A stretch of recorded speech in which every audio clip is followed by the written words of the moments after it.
magandang hapon po sa inyo. Okay pa ba kayo?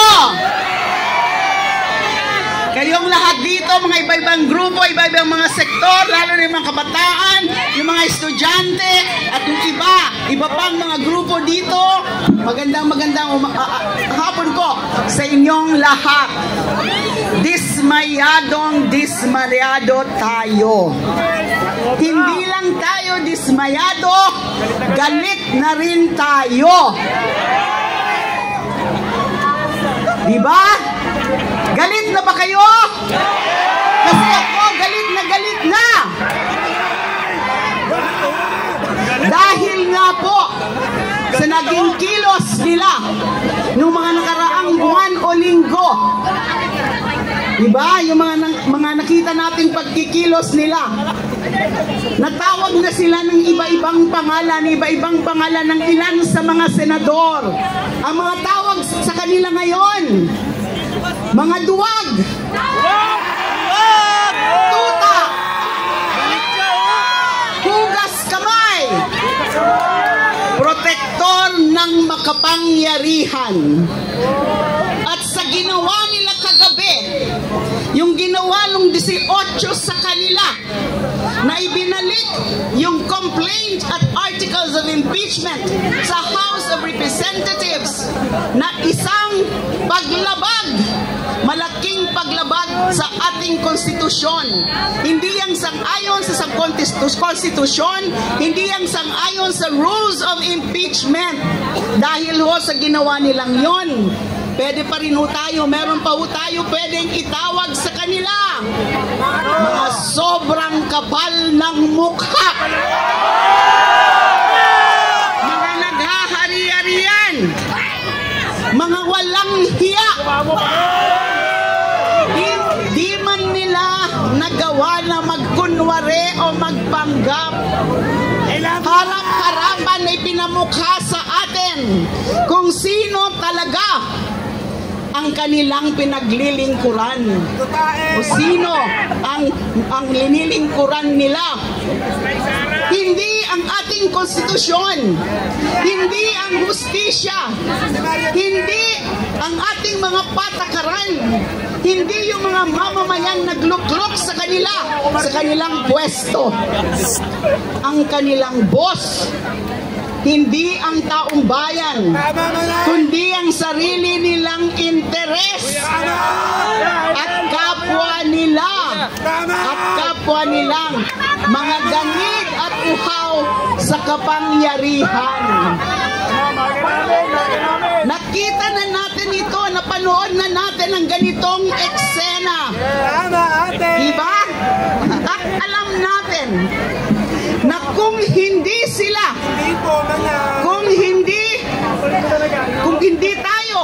hindi tayo mag-iingay, kung hindi tayo magtitindig, ang mangyayari po yan, ang mangyayari niyan ay magtatagumpay ang kawalanghiyaan at kabalustugan sa ating gobyerno. Diba? Kasi tingnan po natin ang mga nangyayari. Paisa-isang hakbang, paisa-isang kilos nila. Mga kawalanghiyaan, mga delaying tactics, dilatory tactics na alam nila ng kanilang pinakatrabaho lang ay simulan na yung paglilitis at pakinggan ng ebidensya pagkatapos hatulan yung opisyal na na-impeach na si VP Sara. Diba? Hindi tayo papayag na ganyan na lang ang mangyayari.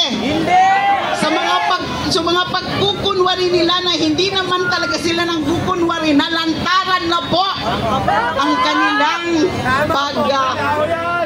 kawalanghiyaan sa ating konstitusyon. Kailangan ho tayong magbantay, bantayan pa ho natin sila. Wag ho natin sila bigyan ng pahinga hanggat hindi nila ginagawa ang tama. Litisin na! Kasi alam nyo, kinakabahan na naman ako dyan sa ginagawa nila. So kunwari, riniriman yung kaso, riniriman yung complaint, riniriman yung articles of impeachment. Anong mangyayari kung halimbawa yung prosecution panel ay hindi yan susundin? Kasi sa paniniwala nila, yung articles of impeachment na mismo yung certification. Kasi di ba kunwari humihingi pa sila ng certification galing sa House of Representatives na hindi daw nila linabag yung konstitusyon? Anong klaseng utos yan? Yun na mismong articles of impeachment ang certification.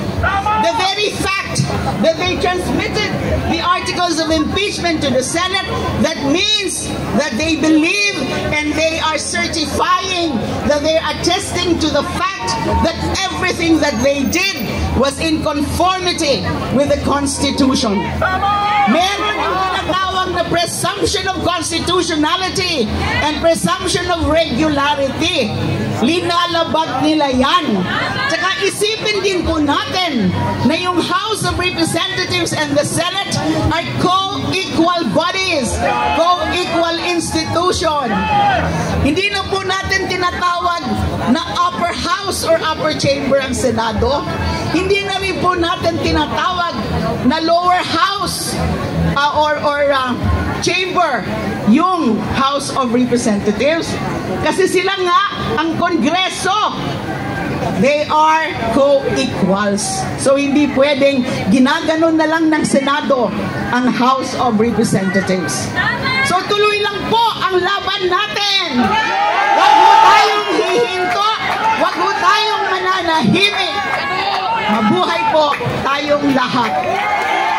Mabuhay Manila de Lima! At para sa ating panguling tagapagsalita, pagbigyan tayo ng pagbabasbas, atin ang tawagin. Lahat ng coalition leaders inaanyayahang sumampa sa entablado para sa pagsasara sa baba na lang daw po pagkatapos ng huling tagapagsalita. Lahat ng coalition leaders ay inaasahan na nasa harap. Okay, magandang hapon po.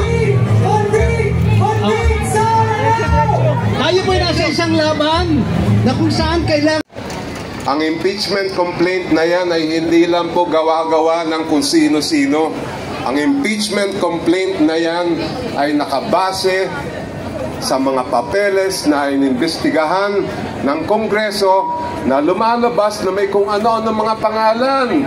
Mary Grace Piato, Maria Rivera, meron pa raw Jose Jokno Jr. At ngayon, sasabihin ko na sa inyo hindi ako yon, hindi minsan ako tumanggap dyan sa mga buwisit na confidential funds na yan. Dapat yun ang kailangan natin tutukan. Ilabas nila ang ebidensya para mismo ang sambayan ng Pilipino, ang ordinaryong mga mamamayan ang maghuhusga kung talagang nagkasala si Vice President Sara Duterte. But alam nyo, all is not lost. Kasi dapat bigyan din natin pugay yung Fantastic Five. Diba? Yung 5 senador, 3 sa kanila ay senadora na bumoto laban sa pag-remand ng impeachment articles. At para hindi tayo magkamali, unang-una syempre, at proud na proud ako sabihin, kasama ko siya sa akbayan. Palakpakan naman natin si Senadora Risa Ontiveros. Susunod naman si Senator Grace Poe, Senator Nancy Binay, Senator Sherwin Gatchalian, at si Senate Minority Leader Coco Pimentel.